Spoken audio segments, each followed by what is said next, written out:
it's late and you've waited all day to watch that one show everyone has spoiled already. And then you stare at the Wi-Fi icon praying for buzz. Now before you call your internet service provider or drop money on boosters, what if the fix is already in your Windows settings? Hidden tweaks and real speed. Let's get started.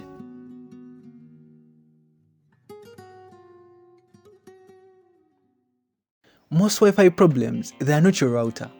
They are how Windows configures your adapter. Now hit start, type device manager and open it. Expand network adapters, right click on your Wi-Fi card and go to properties. Inside the advanced tab, this is where you find all the magic.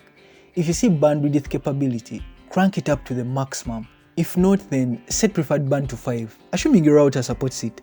Now that one setting alone can seriously boost your streaming and gaming speeds. Now let's stop Windows from saving power at the cost of speed.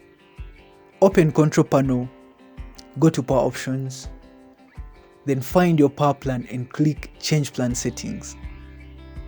Now you want to click advanced settings, find wireless adapter settings and switch power saving mode to maximum performance.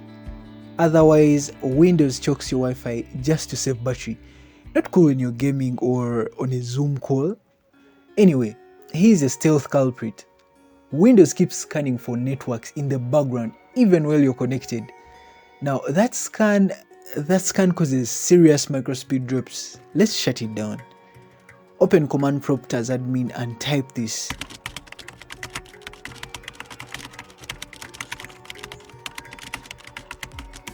Now this stops background scanning, but it shouldn't worry you because you can still connect to Wi-Fi manually whenever you need to. And much as that may seem as a lengthy way to connect, the results are mind-blowing. Now do a speed test and watch the difference because you just unlocked better performance using tools already built into Windows. No downloads and absolutely no fluff. Subscribe for more hidden fixes like this and let's make Windows work for you, not against you. Otherwise, see you in the next one. Goodbye.